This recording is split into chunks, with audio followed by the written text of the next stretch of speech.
Boa noite a todos, meu nome é Carlos Pires, estamos aqui no curso Lendas da Antiguidade, aula de número 74, e o tema é Cargos e Funções nos Rituais Iniciáticos de Eleusis. Eleusis, sabemos que era uma comunidade iniciática formada por homens apenas, que se reuniam à noite.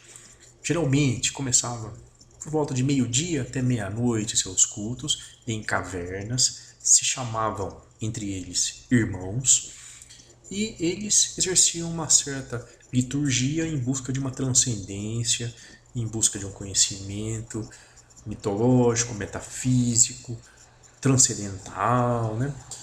Em busca do que eles chamavam de uma verdade, digamos assim.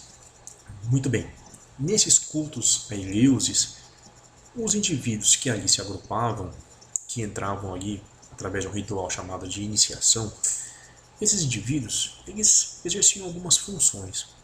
Dentre essas funções, existiam três que se destacam, seria função chamada na época, né, de orador, chanceler e hospitaleiro. Meus amigos, vamos agora então comentar brevemente sobre qual a verdadeira importância desses três cargos: hospitaleiro, chanceler e orador. O papel deles vai além disso que nós comentamos até agora, ou é apenas isso mesmo? Pergunta muito simples e respondida para qualquer iniciático de Eleusis que tenha mais tempo de casa ou de caverna, né? Mas é importante esclarecer. Inicialmente, comecemos pelo chamado irmão chanceler. Qual a importância do chanceler? É ele que controla a frequência dos membros da caverna. Sem a frequência, os irmãos não podem gozar os direitos políticos e os direitos de participação, de regularidade, como assim chamavam os gregos, na plenitude. Então eles não podem votar, não podem ser votados, não podem debater as questões relevantes da caverna, não podem indicar novos membros para que venham participar do grupo, não podem nem se manifestar durante os rituais de Eleusis. Se ele não tiver uma frequência mínima, que é estabelecida pelos regulamentos daquele culto em específico, ele é considerado um representante de Eleusis irregular, não está na plenitude de seus direitos, tem que ficar até quieto quando ele vem participar das reuniões, não pode indicar ninguém, não pode ter voz ativa naquela comunidade. E quem diz isso? O chanceler. O chanceler é um cargo eletivo da caverna. Ninguém, nem o presidente daquela comunidade, pode questionar os seus dados, os seus números, desde que comprovados através de planilhas ou papiros, né, muito bem estabelecidos. O chanceler é que diz quem pode e quem não pode ter voz ativa, regularidade, ter poder político naquele grupo de Eleusis, extremamente importante. Agora, se ele também anuncia os aniversariantes, dá presentinhos e etc., isso também pode ser feito, mas não é a razão de ser chanceler. E também ele tem que ter um papiro negro, um papiro muito bem guardado, onde os nomes daqueles indivíduos, daqueles caçadores, coletores, etc., que não reuniram condições de participar daquele grupo, estão ali enumerados, estão ali com seu nome devidamente grafados, para que não entrem nunca, em hipótese alguma, não só naquela caverna, como em nenhuma outra caverna onde são realizados os mitos a Eleusis. Ok? Então, essa é a função do chamado chanceler.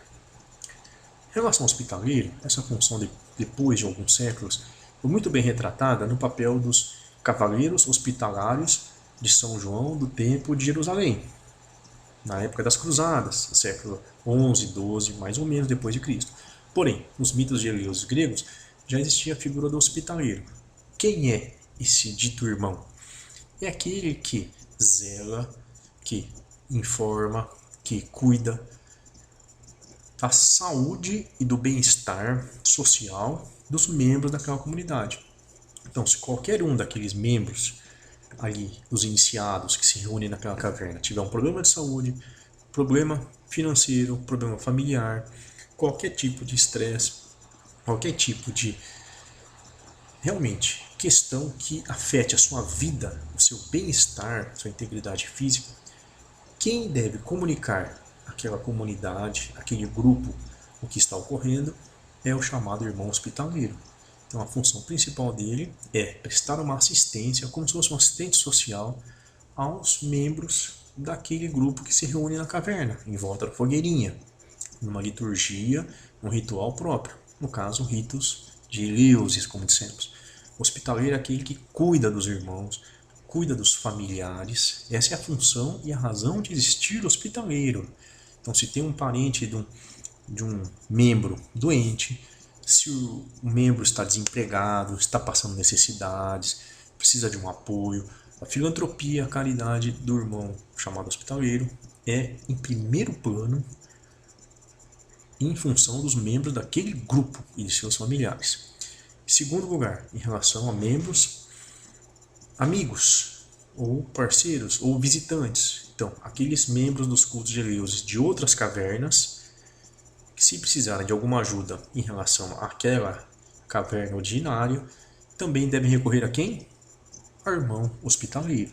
Então, primeiro, obrigação do irmão hospitaleiro, cuidar da saúde e bem-estar dos próprios membros da sua caverna. Segundo, cuidar do bem-estar, da saúde e das necessidades logísticas. Às vezes, um visitante está ali naquela tribo, naquela comunidade, veio lá de uma montanha distante, da Pérsia, da Mesopotâmia, naquela época, né? Ele precisa de uma ajuda, de um emprego, precisa de um lugar para morar, de uma cabana. Quem faz tudo isso é o hospitaleiro. Em terceiro plano, ele vai se preocupar com a filantropia, com a caridade de indivíduos que não fazem parte dos ritos, dos mitos de Eleusis. Então, aquelas pessoas, entidades, empresas, organizações que não fazem parte dos mitos de Eleusis seriam chamados de profanos em relação aos membros de Eleusis. Seria a terceira ou quarta preocupação do hospitaleiro. Perfeito? E por último, o chamado orador. Orador, para alguns neófitos e mais novos, ou para alunos que frequentam os nossos cursos, que ainda estão também começando a estudar as tradições antigas, existe uma certa confusão às vezes. Eles acham que o orador é aquele que fica dotado de uma retórica, dotado de um poder de convencimento, de manipulação das palavras, dos gestos, ou seja, um bom representante da dita oratória, daquela arte do convencimento de falar em público. Esse irmão orador estaria incumbido de, primeiro, agradecer aos irmãos visitantes de outras cavernas que vêm ali em eventos principalmente festivos, homenagear, realizar às vezes celebrações, né, em datas festivas, falar em nome daquela caverna, elogiar o presidente, assim por diante. Essa seria a função do orador e também talvez fazer às vezes algumas preces, algumas orações para a divindade, para alguma forma de fé ou transcendência também durante os cultos.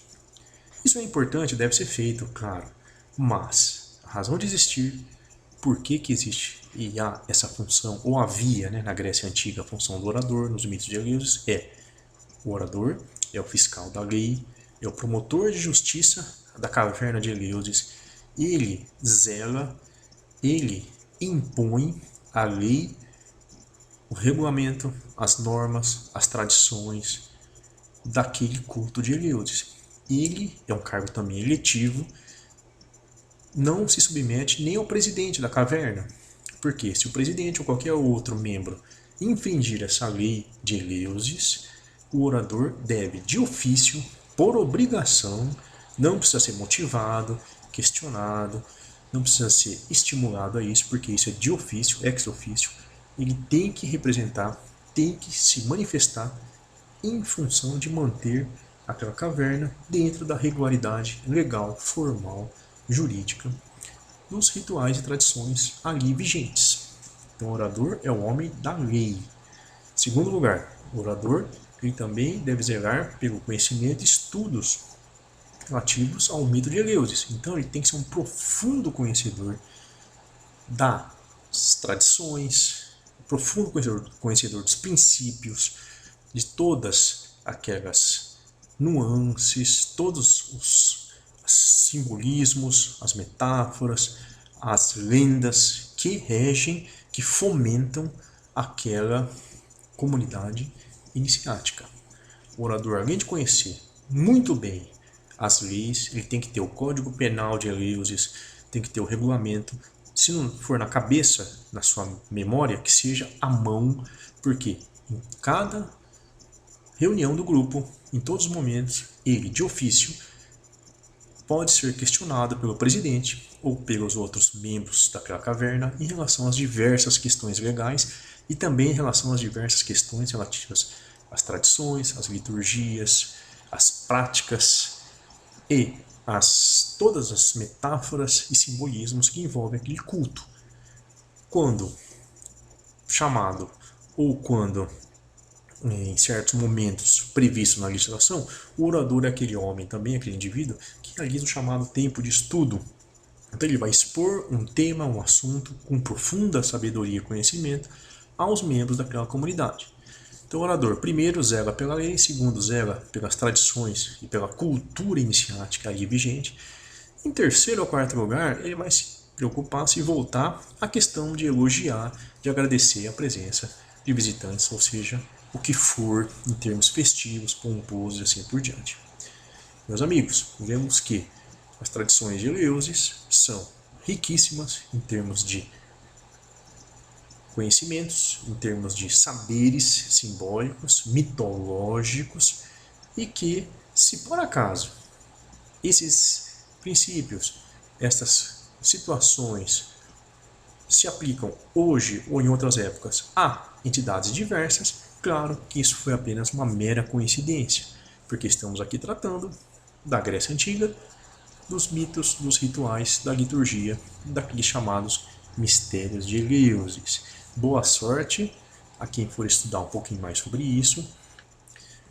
Obrigado pela atenção, um grande abraço e até a próxima aula.